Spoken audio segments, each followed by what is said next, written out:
Welcome to Born for the Trades, a home service podcast. I'm your host, Mandeep Bhalla, and sitting next to Shreya, my co-host. Hi, everybody. And we have amazing guest here, Justin Judd. And today we're going to talk about a lot of stuff, amazing stuff, and his story. Welcome to our show, Justin. Hey. Join us as we dive deep into the world of home service entrepreneurship, interacting with industry leaders, coaches, and entrepreneurs about their experiences, challenges, and victories. Through their inspiring stories, we hope to equip our listeners with the tools and knowledge they need to succeed in the competitive home service industry. So whether you're a seasoned pro or just starting out, tune in to Born for the Trades podcast for invaluable insight and real-world inspiration. And let's get started with your journey, how you got into this industry, and just share us about your journey. Yeah, so I got into the industry, kind of an interesting story. I've been in the software space for a little over 17 years now. I came from a company called Route.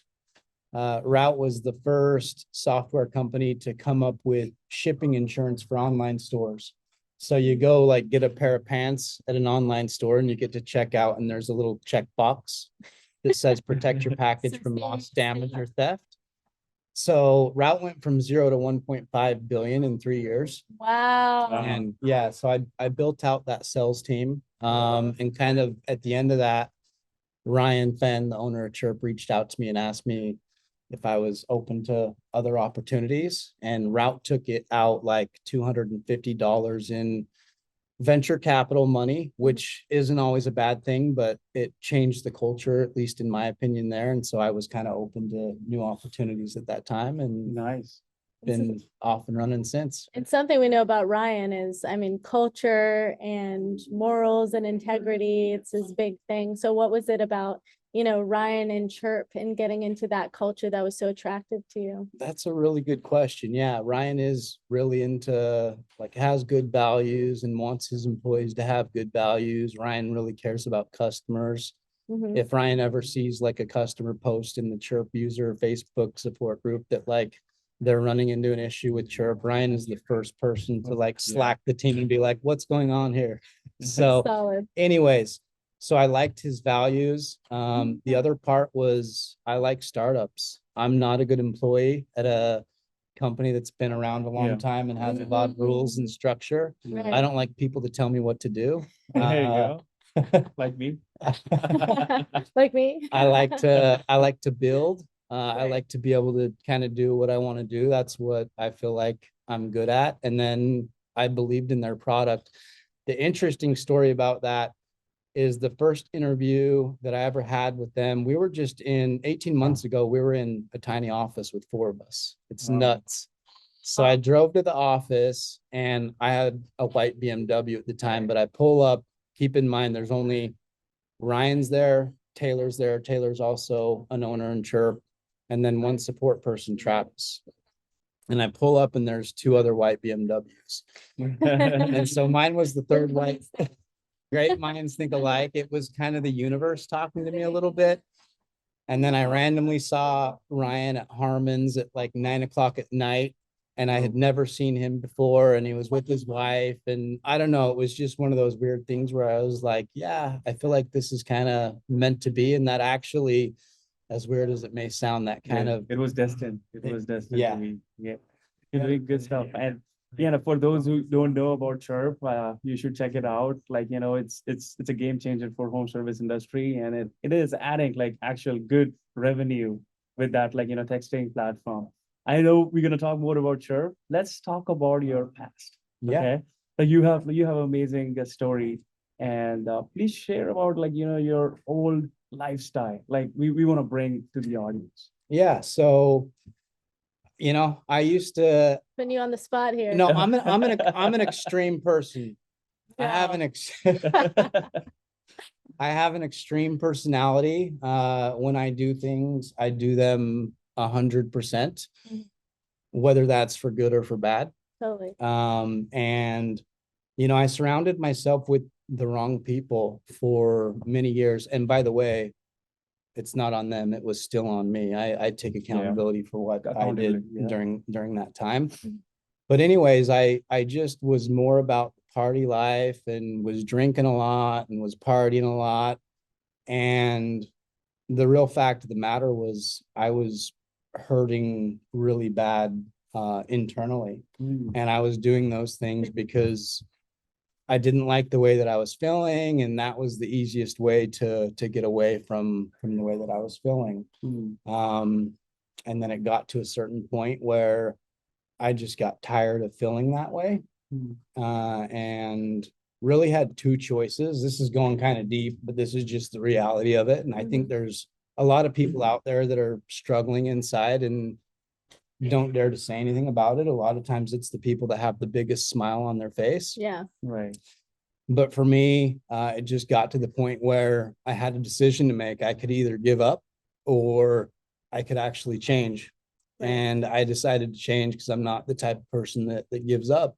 And so when I decided to change, it put me in a raw spot to actually take accountability for where I was at in life and not blame it on anybody else or blame it on anything that happened to me. And yeah, it's just been kind of uphill from there. I took accountability for where I was at and told myself, look, you're the one that got yourself in this situation. You're the only one that can get yourself out of this situation. And how did you do that? Like, because, you know, for people in that situation, the hardest thing is, how do I just change something that this is the only thing I've known, you know, my whole life? How do I change my entire lifestyle, my character, my morals? Like, how much work did that take, and what did that look like for you? That's a really hard question to answer. I know, it's a lot. You chop it down to the three most important things that you changed. Yeah. So number one, I went to a lot of therapy. I had some unfortunate things happen to me when I was younger that I had blocked out for many years. And I needed to work on those kind of things because even though we might block them out, they actually still affect you subconsciously. They affect the choices that you make. They affect the reactions that you have in life. So number one, it was doing therapy to work on some of those things that were affecting me so that I wasn't so reactive, but I was more aware. It brings it to the surface. aware. So I you just can wasn't deal with it. reacting. Exactly.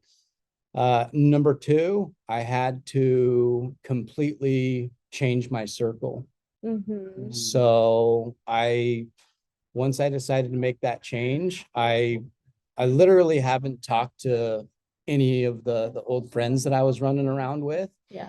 And it's not because I don't care about them. It's not because I think I'm better than those people. It's because we don't bring out the best in each other. Good note. And if you wanna win, you got to surround yourself with winners.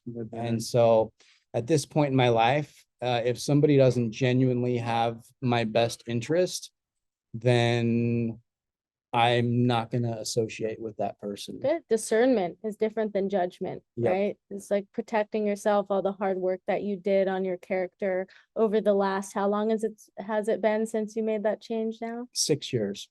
Yeah. 6 years, wow. And it takes courage to do that. And I think a lot of people, they don't understand that, you know, therapy, I think everyone needs a therapy, right? Like, That's a hot yeah, take in the trades. I gotta Right. tell you, guys. yeah, This is really interesting to talk about on here because I'm even one of those people, to be honest, that has been really resistant with that because, you know, in blue collar, like growing up blue collar, you just don't like, you just suck it up and deal with it kind of culture. And I think that that's opening up a little bit more now. So I'm glad you're talking about it because even with me, like I haven't been very open to it. You know, So you haven't done, because I know a little bit about your story. You haven't I've never done. done therapy. I've been suggested therapy quite a few times. but now I'm actually considering it, like, you know, seriously, that, you know, I should have also, like, should go for, like, you know, therapy. It really helps. It's a lot. I think a lot of noise is there in my head, in my heart. And sometimes you cannot share, like, you know, all those things, you know, you need someone, right? And I think I need it. And I want to ask you one more thing that, you know, you travel across the country, always on the road. So how do you manage your mental health? I know. Yeah, that's a really good question. I'm all about mental health. The way that I manage it is number one, when I'm out traveling, I like to have some fun. Events are cool, Yeah, you do. but they're exhausting. Like So- playing like playing tennis. Like playing tennis, going. We we Mandeep smashed my ass. oh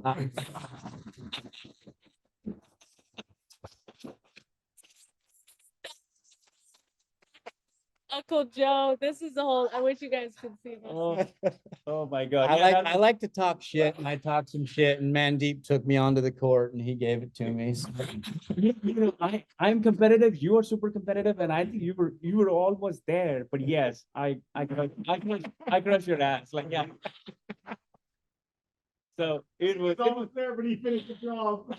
it was fun. And you know what? Like R-rated. it's I think it's exhausting, and I'm glad. I think we should play tennis here as It well. would be exhausting. yeah, that was a good time. So I'm I, just bummed. So sorry. Go ahead. Yes. thanks, Dad and Evan.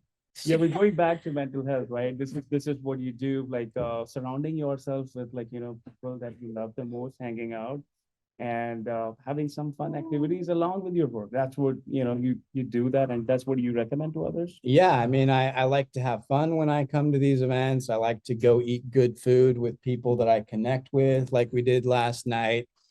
The other thing I do is when I am home, I make sure that I take advantage of that time. So I play a lot of sports. If you want to get out of the mind, you have to move into the body. And so I play in 3 softball leagues, played pickleball. What Which about I'd smash your ass in Those pickleball. aren't- Those aren't sports. that's Whatever, dude. Or nothing, brother. I know we should edit this forever. Like, Nah, nah, it's all good. it has to be It's all good. everything we talk about is authentic. Yeah. We're not editing this one for sure. I work out. I still do therapy and to like keep your routine, even though you have such a like seemingly mess of a schedule, right? You're traveling all the time, you're at these events, and you could get caught up in that, but you stick to your routine no matter what you're saying and put those things first, your health, bodily, mentally, spiritually, that's keep it a yeah. priority. Yeah, because the interesting thing about mental health is you hear people talk about physical health all the time. Right. Well, People especially in work the out, you trees. work out your body, you want to get strong, but people don't really talk about doing that same thing for your mind.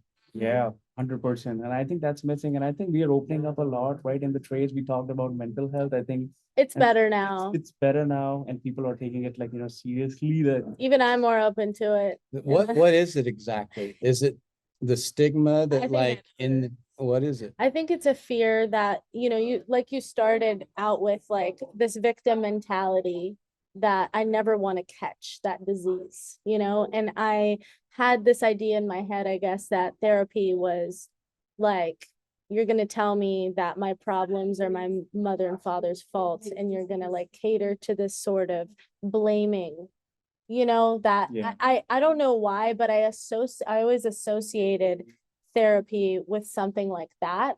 And it made me steer away from it and just like, oh, well, I'll learn from my life lessons and I'm grown out of it. And like all of these, I'm definitely a victim to that mindset Interesting. chasing me away from it. So That I makes think a sense. lot of blue collar people might have the same Same, fear yeah, because it we're is. really proud about that, Yeah, people don't talk about it. They don't open themselves. But I think now, yeah, I like it. Like how is it going, and taking it like seriously, like therapy and other stuff. But thanks for sharing. Like not a lot of people share, and hats off to you. What you have done over the last many years, and I think you have elevated yourself from others. And when I ask you, Chirp is blowing up, and there are so many other competitors have popped up all of Okay, a sudden, all of a sudden, right? like, And like in the last 2 weeks. like so many, I don't know what's going on, but yes. So where do you see yourself, like Chirp going versus others? Where do you see yourself?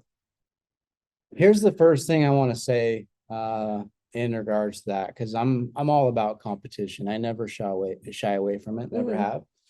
I have an abundance mindset.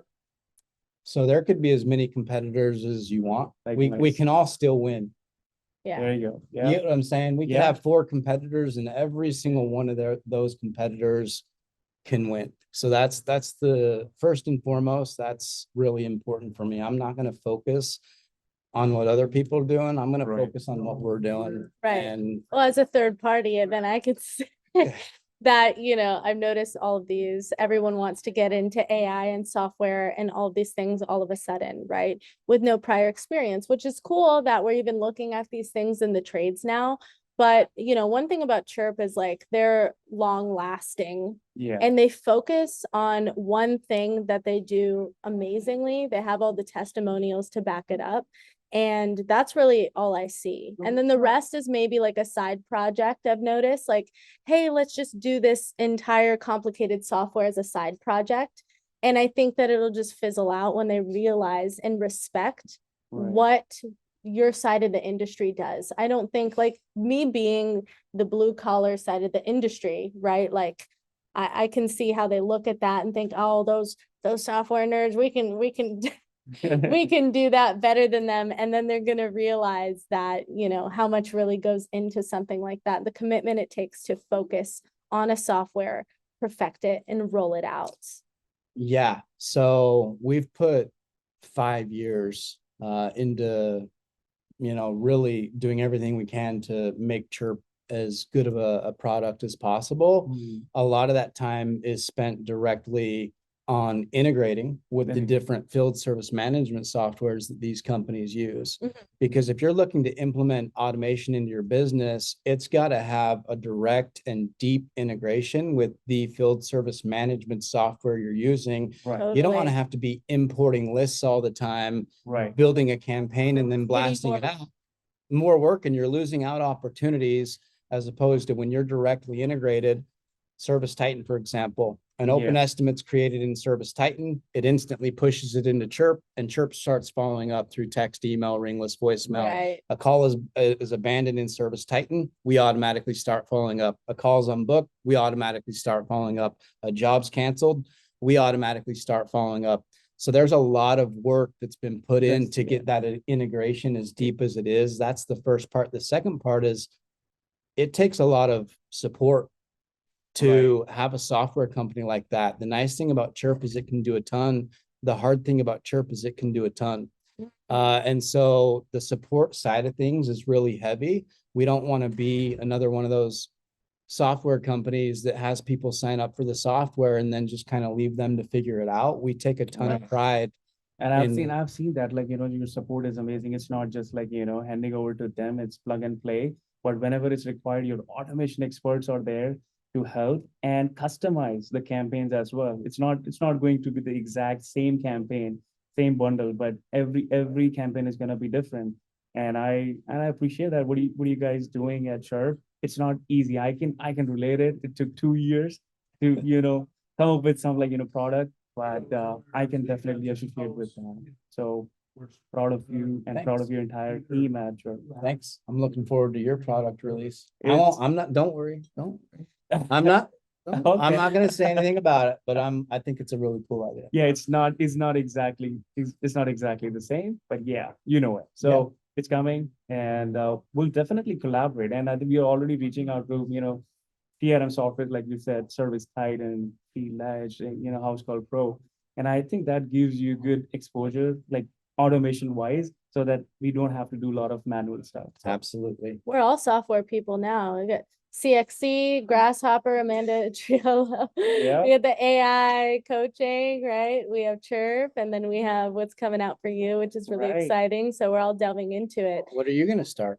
Well, it's a CXC, so it's a AI software. You're part of that? Yeah, of course. Yeah, I didn't know that. Joe Christina, 'Cause Joe- Amanda. Joe, Service MVP, and Amanda joined forces for that because, it's one thing to have AI, but what are they going to teach? Right. And is it custom and relevant to the technicians? Right. Is it something specific that they can follow?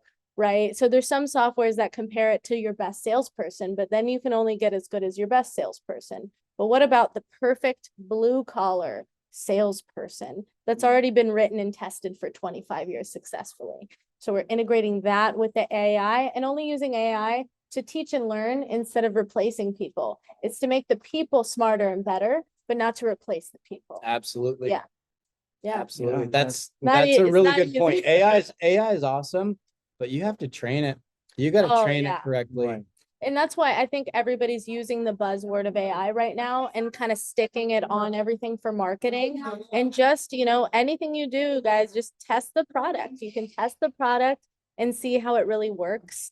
But pretty much AI is stamped on everything, and it's not really AI. Yeah, a lot of people, they have come up with like AI softwares, AI like to help trades, and I think people are It's a blindly bit of a gimmick a lot of the blindly, time. like going with that. I think you need to understand what exactly that AI does. Like you don't want to go for like BS AI, right? Yeah. Real AI that is actually helping in sales or whatever it is. And I think there are a couple of them, which is like CXC Yeah. with service MVP. I've used it. You have used it? A technician went out in the field, it recorded the call, and in about 0.2 seconds, I could see this guy has never learned how to do a maintenance call and build urgency on that specific type of call, and that's where he needs training. So people are involved, right? Like to dispense what kind of training, which it will be able to assign, Right. but I can know exactly what he needs while it's happening, before it even happens. We're not waiting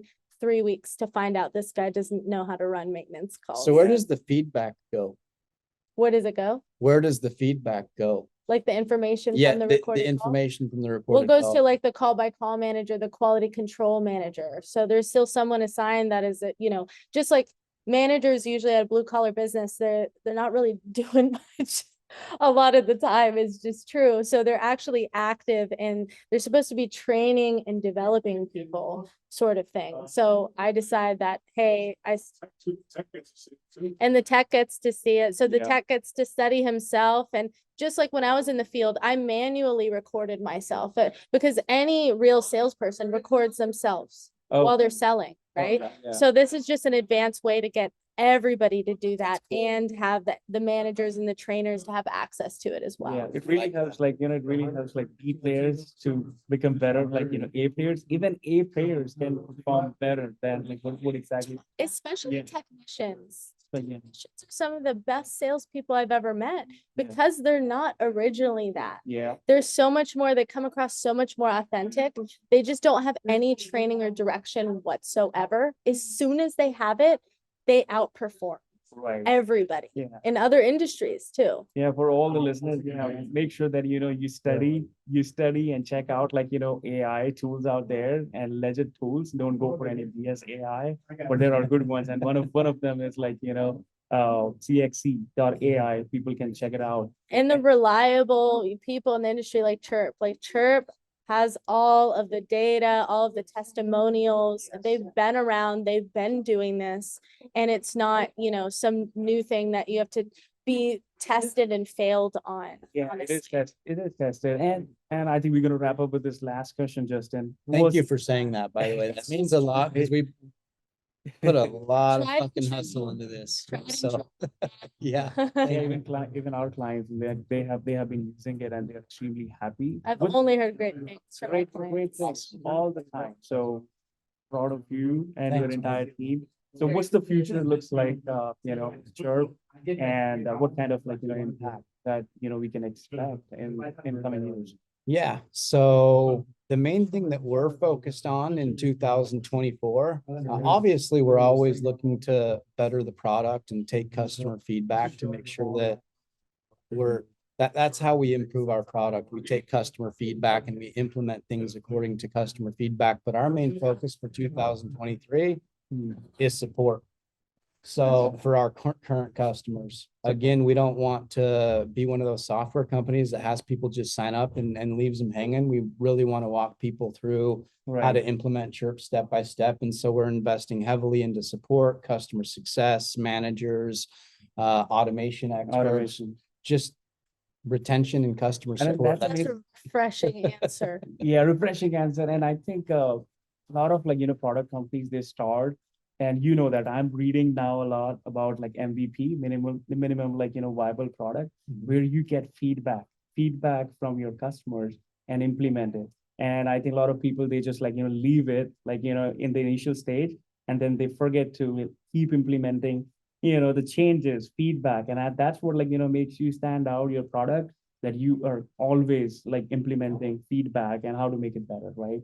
Here's here's a little tip for anyone in the industry that might be looking to start a software company. There you You go. guys know this better than I do. This is the biggest industry the biggest, smallest industry I've ever been a part of, meaning it's a huge industry, but everybody knows everybody Yeah. and everybody talks. Right. Yeah. And so if you have a product that's good, but then you can also match that with good customer success and customer support, you will automatically blow up. 95% of our leads come from warm referrals. And a Yeah. lot of those are customers that have had a good experience with us. And it's because people have a good experience and then Yeah. they tell other people about it. And so, First they fall in love with Justin and then they fall in love with the product. Yeah. And that's the thing I think of Chirp, I think of That's true. Justin. If I think of a company and I think of names automatically, that is the best sign of that Yeah. company. thank They're you. people and we know those people, we trust those people, right? So you guys have done an amazing job at Thank you. that for sure. Thanks. Yeah. Yeah, amazing. And I don't know when we're gonna play tennis next time. And Justin, I'm up for that. Maybe next event I'm gonna be like, here there with my gear. But it was nice having you here. And let's wrap up with something that you wanna add, like just maybe something, Shreya, you wanna add before we close. No, it's just epic 2024 has been amazing to just hang out with friends and you're always great to see at these events and we always buddy up right away. Yeah, epic It's- has been epic so far. So Yeah. we love it. And thank you, Justin, to come on our show. It was amazing to have you. Yeah, thanks for having me. You guys are awesome. Mandeep, I appreciate your friendship. You're a good person. Thank you. Shout out to Mandeep Grow Nearby and his new product that's about to come out. Shreya, I appreciate you too. It's been good getting to know you. And thanks for having me on here. Hopefully we can hang out. Going to therapy after this. Therapy, yes, the food therapy, I know that. Food therapy. All right, thank you so much for listening to us, and we will be coming up with amazing guests on the next one, and we'll see you there. Thanks. Thank you.